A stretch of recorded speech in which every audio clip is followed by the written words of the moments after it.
Federal ministry of commerce के इदारे IPO के ज़ेर एहतमाम लाहौर चैम्बर ऑफ कॉमर्स में पेटेंट ऑर्डिनेंस में तरमीम के हवाले से डायरेक्टर जनरल शाजिया अदनान की ज़ेर सदारत आगाही इजलास हुआ, जिसमें एक होल्डर ने बड़ी तादाद में शिरकत की। इजलास से खिताब करते हुए शाजिया अदनान का कहना था। इस हवाले से देखते हैं अली फारूक की ये report. Federal ministry of commerce के ज़ेली इदारे इंटेलेक्चुअल प्रॉपर्टी IPO के ज़ेर एहतमाम Lahore chamber of commerce patent ordinance में तरमीम के हवाले से इजलास हुआ, जिसकी सदारत director general IPO Shazia Adnan ने की। इस मौके पर सैयद अमजद बुखारी, मोईद रजा और स्टेक होल्डर्स ने बड़ी तादाद में शिरकत की। पेटेंट्स की सीनियर एग्जामिनर शाकरा खुर्शीद ने पेटेंट ऑर्डिनेंस पोस्ट ड्राफ्ट में तरमीम के हवाले से प्रेजेंटेशन पेश की। DG शाजिया अदनान ने इस मौके पर खिताब करते हुए कहा, पेटेंट ऑर्डिनेंस में स्टेक होल्डर्स से मशावरत के बाद जदीद तकाज़ों के मुताबिक तरमीम की जाएंगी। इजलास का मकसद भी यही है कि स्टेक होल्डर्स से इस हवाले से तजावीज़ लें। उन्होंने उम्मीद जाहिर की पेटेंट ऑर्डिनेंस में तरमीम के बाद गैर मुल्की सरमायाकारों को पाकिस्तान में सरमायाकारी करने के हवाले से राग़िब किया जा सकेगा। इस तरह का मुशावरती इजलास कराची में भी किया जा चुका है। इसके अलावा इस्लामाबाद, पेशावर और कोयटा में भी ऐसे इजलास बुलाए जाएंगे। मेरा नाम शाजिया अदनान है जी, मैं I'm DG IPO पाकिस्तान। और आज का जो सेशन हमने किया है दैट इज़ रिगार्डिंग द हम पेटेंट के लॉ में अमेंडमेंट कर रहे हैं, क्योंकि पेटेंट के लॉ में लास्ट अमेंडमेंट जो है वो 2000 में हुई थी, सन 2000 में, और उसके बाद बहुत सा वक्त गुजर गया और बहुत से सिनेरियो चेंज हो गया, इंटरनेशनल बेस्ट प्रैक्टिसेस चेंज हो गई।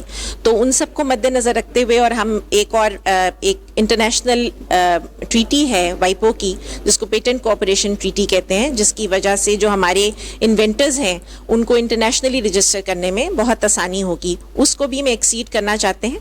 वो उसकी प्रोविजन भी हम अपने लॉ में शामिल करना चाहते हैं। तो ये जो अमेंडमेंट्स हैं इनके बारे में ये एक कंसल्टेटिव सेशन था, जिसमें हमने सारे स्टेक होल्डर्स जितने भी इससे रिलेटेड लोग हैं, लॉयर्स हैं, इन्वेंटर्स हैं, रिसर्च एंड डेवलपमेंट इंस्टीट्यूट्स हैं, इन सब लोगों को बुलाया था और इसके ऊपर हमने काफ़ी सैर हासिल गुफ्तगू की। उनको हमने ब्रीफ किया कि ये अमेंडमेंट्स क्या हैं, और इसके बाद हमारी उनके साथ काफ़ी इसके ऊपर बातचीत हुई और अब ये तय हुआ है कि वो हमें अपनी इनपुट जो है वो इन राइटिंग देंगे, जिसको हम इन अमेंडमेंट्स में इनकॉर्पोरेट करके तो फेडरल गवर्नमेंट को भेज देंगे फॉर अप्रूवल। और इससे फ़ायदा ये होगा कि जो हमारे इन्वेंटर्स हैं उनको बाहर के मुल्कों में रजिस्टर करने में आसानी होगी। जो बाहर के पेटेंट ओनर्स हैं या इन्वेस्टमेंट है, जब इंटेलेक्चुअल प्रॉपर्टी रिजीम हमारा बेहतर होगा तो उसकी वजह से इंटरनेशनल इन्वेस्टमेंट हमारे मुल्क में आएगी और तरक्की होगी मुल्क की। जी, हमने पहले ये अपनी अमेंडमेंट्स जो है अपनी वेबसाइट पे दिए रखी है 2-3 महीने, और सब लोगों को ईमेल भी कर दी थी कि इसके ऊपर हमें अपनी इनपुट दें।